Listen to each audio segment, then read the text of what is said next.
Hi everyone, just a quick update on my tank. It's looking okay at the moment.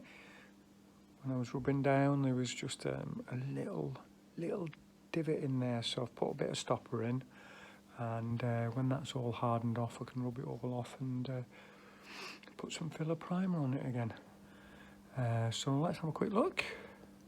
So as you can see, just a little bit of filler primer there. There was a bit of a high spot here when the primer went on. You could see it all around here. It's perfectly fine. There was just like a minute little hole, looked like a little hole. So I put some stopper in. I'm going to rub that down again when that's all dried off. And it was a bit high here.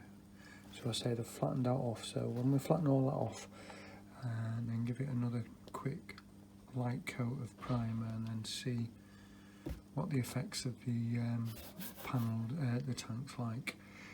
Hopefully it'll be sorted and we'll be ready for putting some coats of paint on.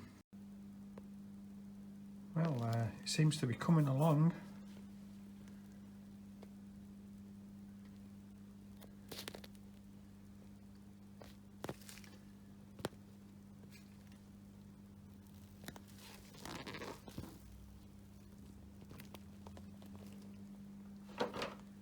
Yeah, it definitely seems to be getting there.